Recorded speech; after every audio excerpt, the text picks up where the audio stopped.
So first question is, from a frontline worker's perspective as a doctor in the emergency room, what has been your most profound experience over the past year? You know, it's probably, I'll warn you, there's probably going to be moments where I'm going to choke up during this conversation. And I think the most profound thing has been truly seeing how much work nurses do. I mean, that it may sound like a trite type of statement for a doctor to say about their, their nursing colleagues. But I mean, we go in, we do a lot of mental thinking, right? The nurses have to go in. They're the ones doing the nasal swabs. They're the ones seeing the actual tears without any mask, without anything when they're going in and doing these swabs. And to know that the nurses come in every day, seeing their ability to just deal with anything and everything that comes through the door, but actually being the one who's holding their hand when they're doing the swabs. We can order it. We can procedurally go in and say, this is what this person needs, right? I can order on the computer. I can talk to the nurses. I can tell the patient. But to be the one who's actually doing the process in the emergency department is the nurses. And it's just hats off to so many of the nurses that I've worked with over the years. I remember one of the pieces of advice that I got when I was a resident was, no matter what, no matter how well you get along with your colleagues in the ER, you have to get along well with the nurses. You know, they can make or break your day. And it was just such a telling truth during COVID, to see that daily effort, but just to see that it didn't just encompass the technical component, right? There was this empathetic, emotional component that they had to bring to every encounter, because if they didn't, patient could readily spit in the face. It could, so they had to maintain this composure that I think was just beyond heroic. Right. So as I listen to you, I get to wondering, how has this past year actually impacted the relationships between the doctors and the nurses, and maybe in particular, for you personally, if it changed that relationship or changed the way you see each other? Or Definitely. I think, in the ER, it's very much a team approach, right? In the ERs that I've worked predominantly initially when I did level 1 trauma, it was probably 2 or 3 doctors at a time, and then maybe 10 nurses in the department, right? So you did work with other physicians and other nurses, but for the last 7 years, I've been primarily in an environment where it's a single doc working at a time, and then you have your team of nurses. So technically, as a physician, you're deemed as captain of the ship. And that's, how we're taught. But I just realized that, especially in the last year, that we would have team huddles more. We would have to go and take breaks after a really emotional moment in the ER more. When the waiting room is backed up with 25 people that have come in the last 2 hours, you're taking a pause, and you realize that the nurses actually already have that team spirit built in, right? Because for them, they were always working with each other and then with the physician. Whereas for us, it was kind of like us doing our own things sometimes, and then the nurses doing their own things. But we really had to come together so many times where I just remember this 50-year-old guy coming into the emergency department, and he just said, please save me. And he looked at those eyes with everything, normal vital signs, normal everything. And I just made eye contact with the nurse. She knew what I was thinking. I knew what she was thinking. She readily got the crash cart. Within 5 minutes, that patient just collapsed and we had to start CPR. But it's that kind of tacit knowledge that you end up as you have worked with each other for years and years, that you build up and know, okay, I know when a patient says that to this doctor, her next thought is, okay, when someone says, please save me, there's almost something that's happening in that patient where they anticipate what's going to happen, and therefore the rest of the team has anticipated what's going to happen. I just remember within 10 minutes, that patient of that, of that whole thing happening was on her way up to the cath lab to have a procedure done by the cardiologist. And if it wasn't for that nurse going and getting the crash cart, I wouldn't have known what to do. So many times a physician is completely helpless without the aid of the nurses, because they're the ones, like I said at the beginning, doing all of the little pieces, Right. And so we really came together as a team. We would, even though we were there for 10 hours, 12 hours, staying longer than our actual scheduled shifts, we would have more time where we would just chit chat, because we needed it for kind of that, almost like a grieving of the shift, and it was Right. a way to offload that emotional strain. And there were lots of laughs and things, but lots of laughs and tears, Mhm. um, and I don't think that they could have done it without us, but I just feel like it's almost lopsided. Like there's no way we could have done it without them. Mhm. Right, right. So something I heard in what you were talking about is you mentioned that it often takes years to really to build that bond and to build that ability to look in each other's eyes and really understand and know what each other is thinking to be able to take that action. Mm-hmm. And in what way did this past year help to accelerate this process? It sounds like, especially since you've just been with America's ER for a relatively short time, Mm-hmm. yet you're talking as though you've worked with these individuals for years. Right. And I mean, this kind of encompasses the experience I had in residency at each place I've worked. It does take time for everyone to kind of establish the rapport, especially as the new physician going into a team that's been working together for years. But because of COVID, we're having more intense experiences in a shorter period of time. So the frequency of dealing with something that's really critical, or a patient that's coming in with a potentially life-threatening condition, is happening with so much more frequency, or has happened with so much more frequency in the last year, that you are seeing people at their most vulnerable, not just the patient, but the physician too, right? These are things that perhaps, okay, a person with an oxygen level of 80%, okay, maybe that would happen once or twice a shift. But if that's happening 10 times a shift, you are really going through these critical moments with each other. And everyone is most vulnerable, because we all went into this to be able to help and heal people. And so that's the time when we feel the most pressure, the most need to be present with each other and the patient, because again, it's a team sport. There's no way I can do it single-handedly, and then there's no way the nurse can do it single-handedly, and obviously the patient can't do it themselves. So we all have to be so physically present with each other that the intensity of that presence is just happening more frequently, and so then you end up building that rapport that much faster. Right. An interesting time to join a new organization. Uh, as really a leader of a team, the captain of the team, as you called it. And I've talked with a number of leaders who have joined organizations, different scenarios, right? Where Mhm. they joined organizations and they've had to establish their team and establish kind of their leadership and kind of integrate into that space virtually. But you've had the opportunity to actually do it in person, and so I really do see there's some beauty in this, in how fast you can really connect with your team members. I think so. And I think it's true just as a field, right? Within emergency medicine, we're expected to build a trusting relationship with the patient within 30 seconds of walking into the room. Right.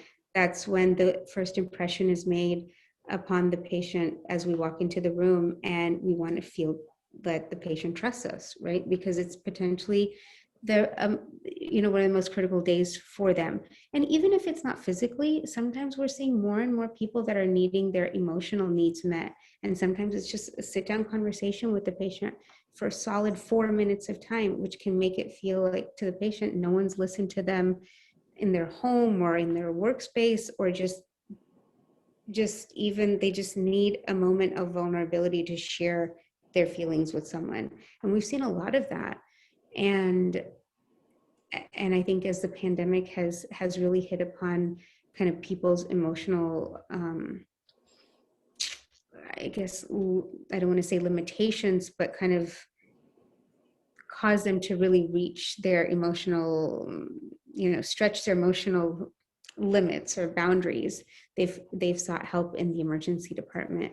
And sometimes it can present just as chronic abdominal pain, but then you really get down and dig deeper and peel back the layers as to what they're really complaining about or what they're presenting with, and you realize it's something that's just kind of parallel, but not really a physical ailment. Right, right. So I'm hearing kind of two things. One is a deeper level of humanity that you have experienced over the past year, and maybe through that deeper connection, you're actually able to see issues, physical issues that underlie the presenting ailment that perhaps in the past you may have missed. Yeah, and I think There's something to that. Yeah, you're right on, because I don't think it's necessarily that we would have missed it. I think we would have dismissed it. I think it's that perhaps we are aware, we've seen the patterns of physical illnesses present, with any underlying psychological or emotional basis. But we would just say, okay, please follow up with your primary care doctor, right? You're here for an emergency. We can't really help you at this time. Not necessarily in those words, but we in the ER would have been quick to just move, right? And just be able to see someone. And interestingly, with packed waiting rooms and everything, you realize now that spending 5 extra minutes with that one patient is going to save them 5 additional trips to the emergency department, or 10 additional hours of just crying, in silence. And so if we can help that one person with an extra 5 minutes, that domino effect of how much it can actually help them in their world is incredible. So it's kind of like a stitch in time saves 9, but really Yes. taking it to heart when you feel most pressed, that where you feel like you cannot, right? You feel like, no, we're being measured on the door to doc times, we're being measured by these metrics that are literally, every second counts. So you feel, well, how do I have time to really sit down on the stool instead of standing over the patient, which is going to be faster than pulling the stool over and sitting down and folding your hands. It's just that those 3 or 4 additional minutes really, really goes a long way. And I think this is all true in theory. We all knew this before, but really being able to practice it, and like I said, in a time where you feel like you just can't, and really being able to see the impact of that, and then being able to see all these things that we thought are limiting beliefs of working in the ER. Actually, they're not. Like, let's step back and actually do something we don't think we can. And and that's what's been kind of most impressive, is to kind of step back, and even despite the pressures of metrics. Right. So that's interesting. What comes to mind here is go slow to go fast. So that concept, right, of being able to slow down, and even 3 to 4 minutes doesn't seem like a long time, but it is a very powerful moment that you're having with that patient in order to be able to go faster in terms of really seeing what the issues are and being able to care for that patient in real time versus push them out the door to take care of things later. You mentioned about limiting beliefs and challenging your limiting beliefs. And so tell me a little bit more about kind of shifting a bit into innovations, because I know in the healthcare field, there have been a ton of innovations this past year forced upon us, right? Yes. External force has just come in and said, you need to innovate, either the way that the physical space is set up, how the air is flowing in and out of the hospital rooms, all kinds of different innovations, in addition to just even how you're working together. But let's think about processes and systems and the way that you're actually providing care. So tell me a little bit about some of those innovations that have just been forced upon you, and you have had to overcome some of those limiting beliefs in order to bring them into reality. Yes, exactly. Because I think the number one concern was contamination, right? Typically in the emergency department, we have one area of the waiting room. Well, if you're going to have people that have potential COVID or potential infectious symptoms coming in, how are you going to deal with the people that are coming for abdominal pain and may have appendicitis? You certainly don't want them to get infected while they're waiting, to be for their CAT scan. So being able to come up with kind of sitting down with a team again of, okay, what's going to be this entrance? What's going to be the exit? Wait, can we actually create a new door? Can we use the ambulance entrance, which was supposed to be ambulance only? Well, let's take a look. It's a door, just because we have labeled it as an ambulance entrance only, it's still a door. It's still an avenue that we can use. So we really had to expand past the labels of how we had ascribed, to certain things and remove that. That was a limiting belief, was the labels we had assigned to so many things of like, well, this is hall A and this is hall B, or our urgent care area. Well, they're not monitored rooms. Well, can we go and purchase monitors and then have them as monitored beds? It's like, just because it wasn't set up that way, just because it wasn't labeled to be the full like ER room, like just more of a fast track type of room, doesn't mean that something has to stick to the same label that it was initially given. In terms of what was really put on us was the way that we had to wear PPE, and we knew it was so important, yet there was a limit on how many masks that we could have when I was in the hospital. You could only when it appeared soiled could you obtain a new one. Huh. And so we would store it in a little paper bag, like a brown bag that you would take for lunch, and put your name on it and put it in a little cabinet and then use it again. And then we started to see like our local robotics club, they started making the face shields for everyone.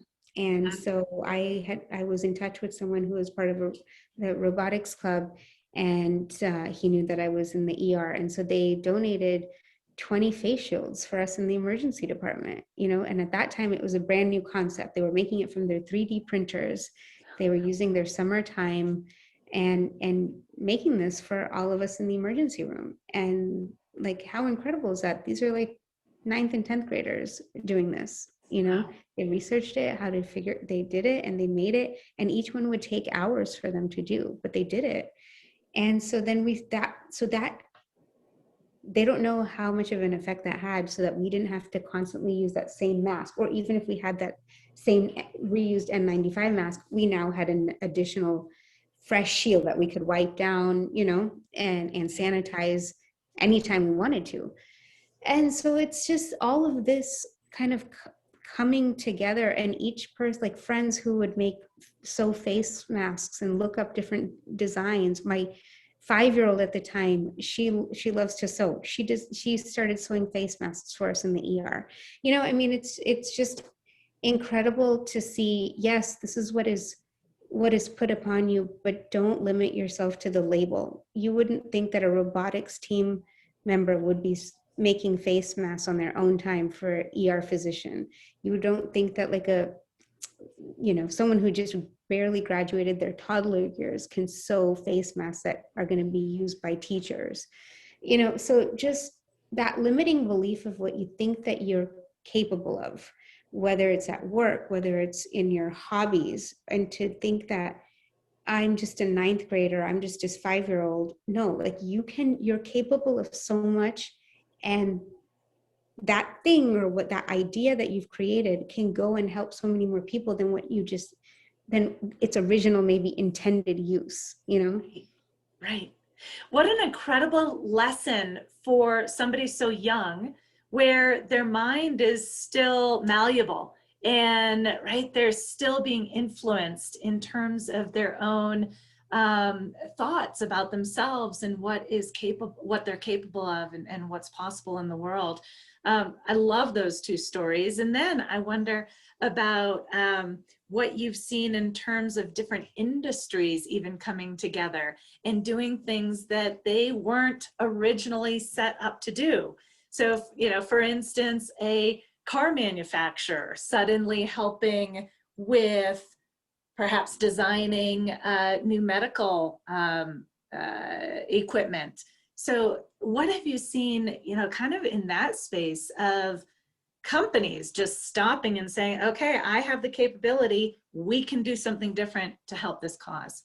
Yeah, definitely. So one of the primary areas where there was a concern for contamination or spread of infection was when we intubate someone. So when we have to put a breathing tube, inside someone to help them ventilate. And so obviously there's a closeness, there's, a high likelihood of the aerosolization.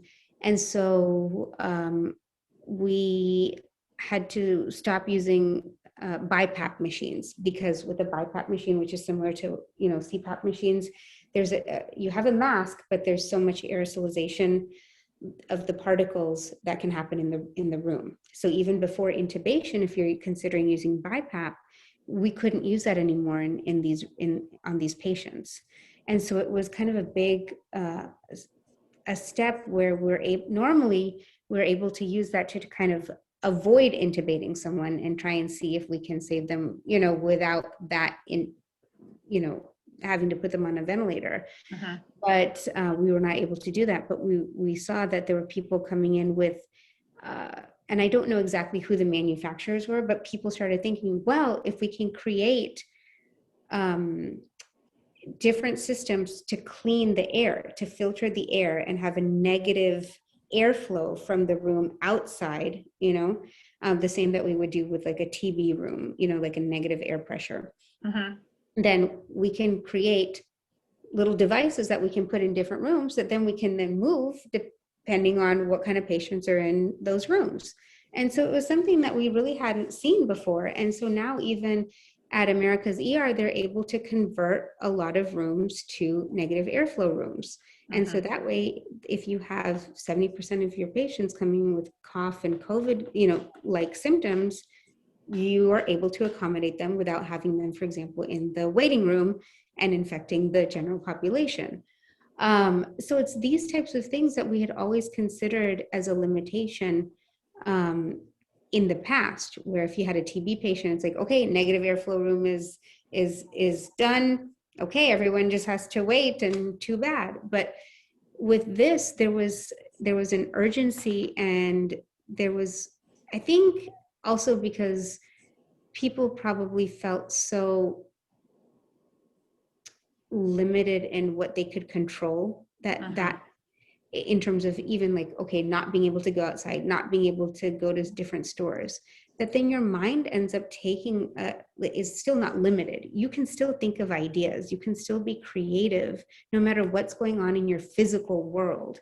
And so to think about these challenges, but then to internalize it and to know there's no limit here, no matter what is going on your street, no matter what is happening at Home Depot, you can think about everything here. You can map it out. And it's just, it's amazing, like all the creations. Like even my daughter, she does a destination imagination, and they had leftover PVC pipe.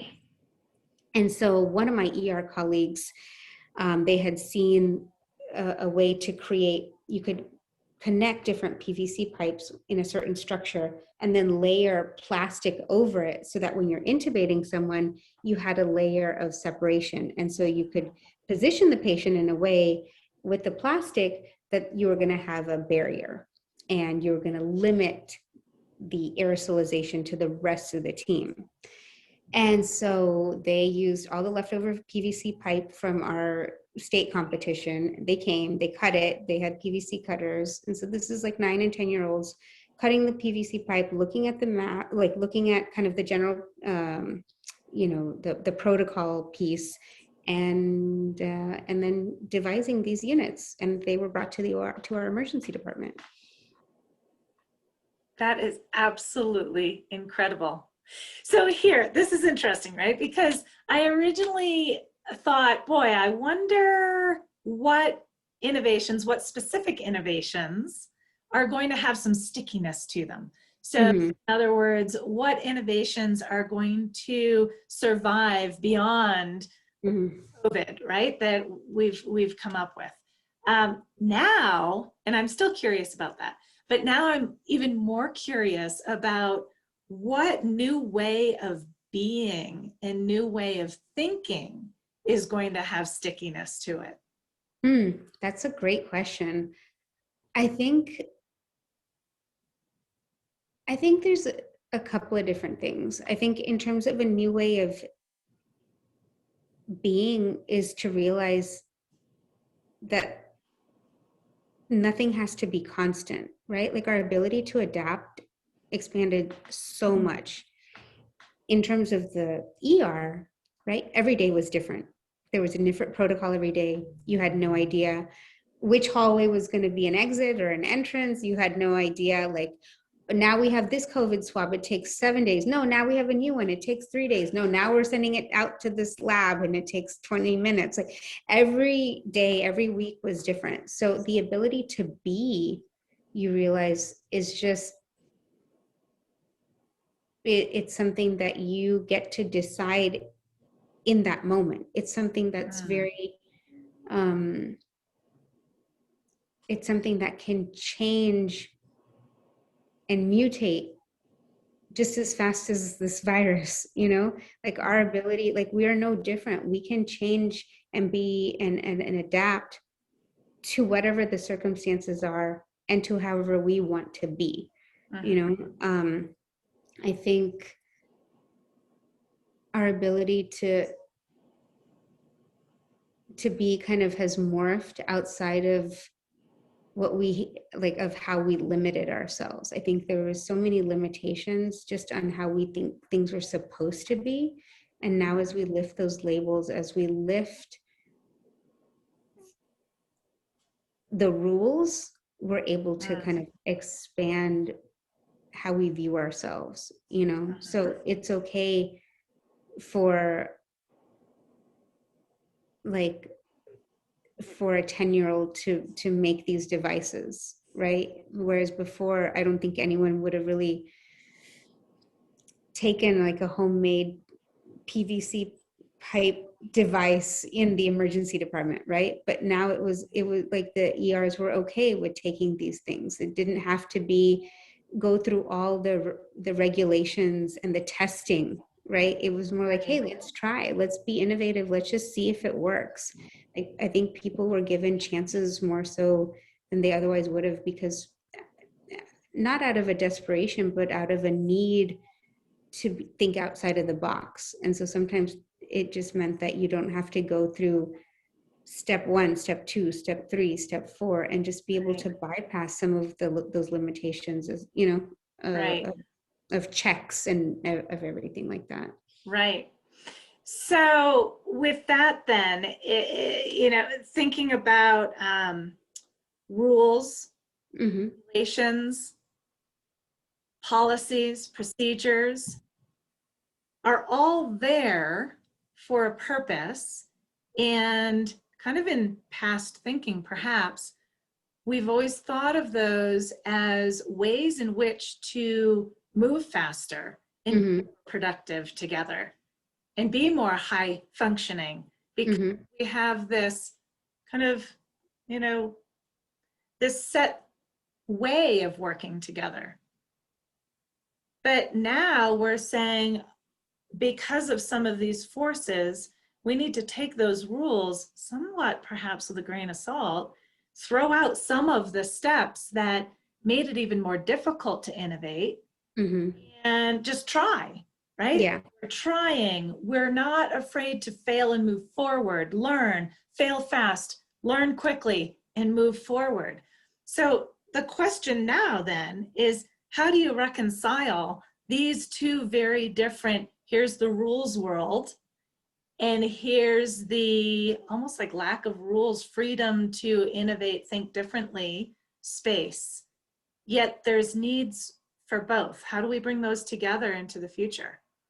I think that ultimately you can start the process of, okay, you think about where you are right now, you think about where you want to be, and I think work backwards. If the only rule is to get to whatever this destination is, then does it really matter how you get there?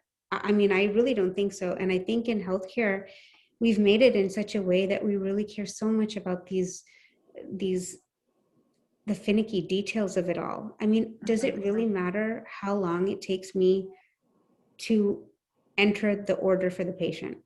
Because there's this is what's being measured, right? So ultimately the patient wants to have a great experience. Ultimately, I want to have a great experience, and for the patient to feel like they had a great experience with me. That is a destination. That's like what everyone cares about: administrators, physicians, and patients. And if that's what we're trying to accomplish, I'm not sure these middle the pathways that we've created in medicine right now are the means to get there. For example, if someone comes in with abdominal pain, I'm going to be measured on how fast I walk into the room, on how fast it takes me to order the fact that they need a white blood cell count or a urine test. And I'll be measured on how happy the patient overall was with their care. I'll be measured on how on their ability to control their pain, on all these different parameters. But if I spend 5 more minutes with that patient and actually figure out this is based on reflux because they're feeling so stressed, and actually they're just taking Motrin every day. If I spend 5 more minutes talking with that patient and I realize that no labs have to be ordered, nothing has to be ordered, they just maybe need reflux medicine and a lifestyle change, then,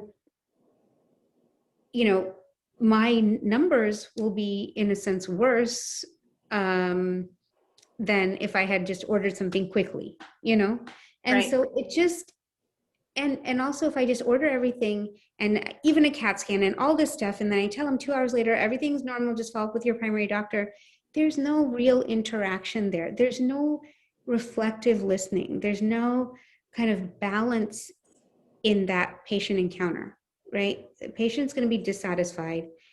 So many times people come in and say that they didn't do anything, and you look and you're like, you have like $1 million workup here, but it's that the patient didn't feel anything. And so if we can get to the point where the patient feels that connection with their provider again, because if usually that feeling is two-sided. If the patient feels satisfaction, the provider feels satisfaction. And then that actually perpetuates more satisfaction with the next encounter, And so if we can put that back into the formula for how we're measuring patient care, I just think that that's going to be a much better way of getting to this destination. Right. So I think that in terms of your original question, I think that it just has to be devised in a new format. I think that sometimes not having the rules and not having these micro measurements would really help people be able to come up with their own style. Again, acknowledging what the ultimate goal is, but then letting people have the freedom of choosing their style and their way, because that's what's going to bring the most success, when people can bring their authentic self to that encounter, as opposed to feeling like they're broken down into these micro measurements. Right. So what you're really talking about is whole system change. And whole system change is very, very difficult, especially when you're talking about not only at your facility, but you're talking about, nationwide, really how to look at healthcare and how to measure healthcare, because as we all know, what you measure gets focused on. Yes. And what we measure really drives our behavior. And so I think you're on to something, is changing the measurement will actually start to change the behavior, and ultimately then change the whole culture around medicine. Yes. And so then the question is, how the heck do we do that? Right? Like, where does this all live? I mean, I would say that, I was, in a position where I could remove myself from this metric-based system. I'm fortunate that at America's ER, that type of system is not how we measure everything. I'm not measured. Obviously, I want to be able to take care of patients quickly. I don't want people waiting, but because that's kind of a given, I don't think it has to be measured. And so no one in that environment feels like it has to be measured either. But we still pursue quality care that's efficient. And what's measured is how satisfied patients are. And ultimately, that's what so many hospital systems across the nation are trying to measure as well. And so I think if we're going to measure anything, I think that it would be great if patients could say, did it seem like my physician was trying to understand me? Did it seem like my physician was really listening to me? Something more along the lines of being able to understand and capture that connection, as opposed to just the technicalities. I think if we can measure somehow that empathetic interaction, it would really shift the focus of what we're measuring from, can you make a patient happy by just giving them pain medicine? Or can you just make a patient happy by seeing them quickly and getting them in and out of the ER quickly? No, I think that model is not satisfactory for either side. Right. And I think that if we still want to measure things, because everyone likes to analyze data, then why can't we add different questions? Right. Much more results-based measurement versus tactics-based measurements. Not what did you do, but what was the outcome? On both a physical, measurable, right? Is my pain gone? As well as an emotional connection of, do I feel as though I was taken care of? Right. Feel as though my doctor cared about me as a human being. Yes. Just a pain in the gut. Yeah, exactly. Yes. Yeah. So another question then. So America's ER has broken out of this system. Yes. Do that. How did they do that? How did they do that? And how can others learn from it? I think that, first of all, it's a freestanding emergency department, right? So it's different rules compared to the hospital. I think that it probably starts more at changing things at a government policy level for hospitals, in terms of what they're required to report, in terms of what they're required to measure. But so I think that's something where people can take the change though on their own. And I'm not saying that physicians should leave the hospital. I'm just saying that in the same way we were talking about limiting beliefs, Like, just because you work in an environment for a certain number of time or a certain number of years, it doesn't mean that you can't change. Like, you can change your own rules, you can change your environment, you can decide that you don't want to be within a system that measures things a certain way. You can find your own territory where you feel like you're more genuine in your mission to serve people, you know? And so I think that as, and I think that it's important for people to say this in the hospital level to hospital administrators, because they're the ones that can probably have this discussion with their executives and be able to have this conversation really ripple through kind of the heart of the hospital system and then get onto the policy level. Because I don't know many patients that enjoy filling out the surveys right now, and I don't know many physicians that enjoy hearing and getting those results. No one thinks it's a great measurement system, so I'm not really sure why it's being used. So I think just questioning it and understanding, yeah, the intention is good, but let's kind of devise a different way of creating it, you know? And I think that's going to take many, many years. But in the meantime, I think everyone has to know, like, you don't have to be a martyr in healthcare, you know? And I think especially with COVID, it's true. Like, yes, we can give our heart and soul to patients, but at the same time, know your boundaries, know why you went into this, and be in an atmosphere and an environment that jives with that allows you to nurture yourself too. Right, right. So who are you today versus who were you a year or two ago? How has this Wow. really changed you as a person, as a physician? Wow, that's yeah, I would definitely say the experience through COVID has kind of transformed me as a physician and as a mother and just as a person in general. I think it's, you know, the mind tends to, you know, I've realized that the conversation that we have in our own mind is probably the most important conversation that we have during the day. And the more the mind tries to find things based on what we tell it, right? So if you're going to buy a Honda Pilot, you're going to see all the Honda Pilots on the street, on the road, and you're going to say, oh my God, there's so many Honda Pilots. This is a great choice. or you want to be different and you think it's a bad choice. But if you ultimately try and seek out the things that satisfy you, your mind's going to seek out those satisfactory elements in your life. And despite the pain, despite the trauma of what we saw in our work, if you try and seek out those moments of human kindness, of the depth of compassion, those are the things that I more commonly see now. You know, I've been able to remove myself from more negative type of interactions, negative people.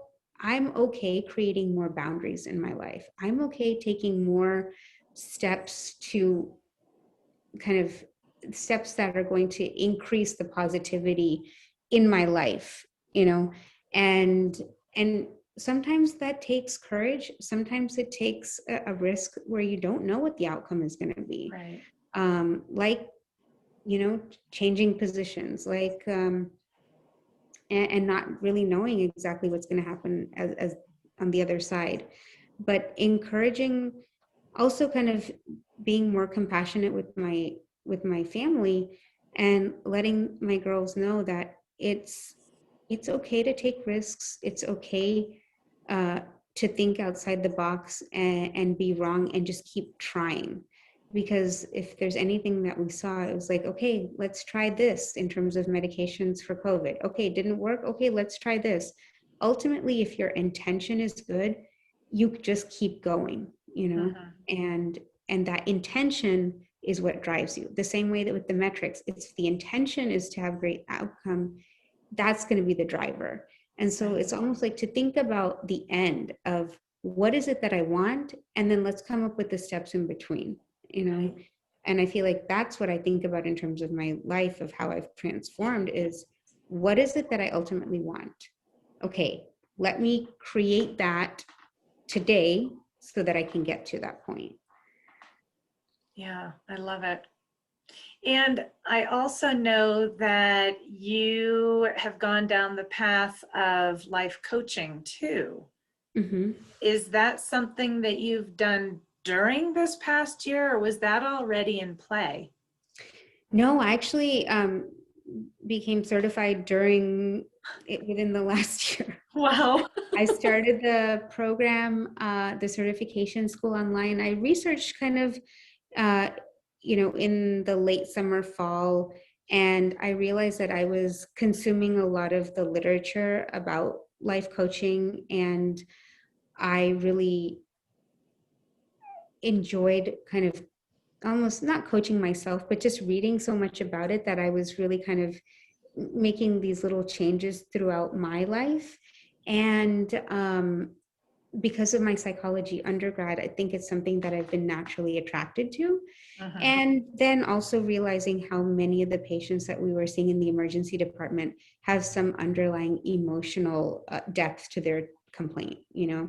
And Mhm. so I realized, hey, if I'm going to be taking care of people in their most critical moments, there are a lot of emotionally critical moments that people need help with too. And I would love to be able to just guide people through this all.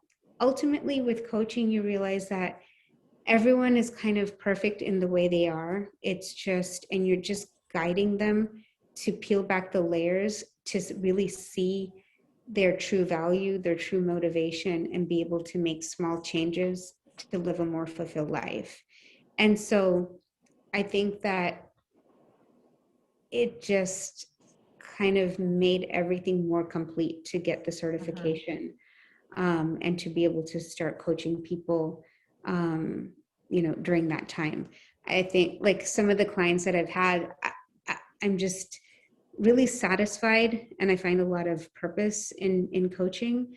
Um, One of the clients that I had most recently is a teacher who struggled a lot with kind of um, imposter syndrome and Yeah. feeling like she was not good enough. And even though now she just messaged me a few days ago and told me that she's teacher of the year at her school, and over like 4 or 5 months of coaching, she's really been able to accept that, as opposed to previously feeling like if she was getting complimented that it was kind of not real or she didn't deserve it. So to be able to boost someone's confidence and to be able to help someone see their own worth, that's something that is kind of what I would want to do for my own children. So I Mhm. think it just comes again full circle to how I would want to establish this in my own life. Right, right. So, in what way are you utilizing the life coaching skills that you've learned Mhm. in your world of medicine as a physician? Or are you really holding those two things separate right now? No, I think, to be honest, I think as I started kind of down the coaching pathway, I was able to realize that, the control, their thoughts only have the control that we ascribe them, right? Mhm. So if there's something negative, it's only negative because we are making it into something negative. Right. It's our perception. And being able to set our own boundaries. And so this is part of the reason why I decided to be able to make a transition in terms of where and how I was working. And I Mhm. realized that, again, you can really serve people and serve your own sense of joy at the same time. And I take the coaching skills to each patient encounter in the ER. Obviously, it's not going to be like a 1 hour session where I'm going into their values and motivations, but Right. it's more being an active listener, giving the patient, um, kind of giving them a space where they can be true and vulnerable without judgment, and allowing that patient to kind of be the expert of their own lives. So while they're here in the emergency department asking for guidance, it's not coming at a superior, inferior level. It's really, again, that team approach where I'm just guiding them. And so I feel like it's been a very humbling experience to become a coach. Yeah, yeah. I love that. I love that. Seeing each other really as equal, as partners, as we're moving through this together and we're going to accomplish this together rather than superior. Mm-hmm. Yeah. Yeah. Oh, thank you so, so very much for your time. Is there anything else you want to share with me? No, I think, it's, I would just say that, with COVID, you just realize, like, I know I gave a lot of attention to the nurses, but also to the patients. Like, I think it's incredible. I think I've probably seen more kind and patient population waiting for hours in the emergency department than I ever have in the past 14 years of practice. And to really be able to share in these emotionally traumatic moments with patients, there's certain memories that I will stay forever with us, with all of us, and just the poignant moments that we've shared. It's just something that I thank the patients for, because otherwise, I don't think that we can see improvement in our healthcare system without those types of, depth, without the depth of those moments. Right, right. It is so true. Transformation in our healthcare system isn't going to come from one place. It's going to come from the medical staff, the administration, the communities, the patients themselves, the families of the patients. Everybody has to come together in order to think differently, which is really what you brought to life today. So thank you so, so very much. Yeah, thanks, Gretchen, so much. I really enjoyed it.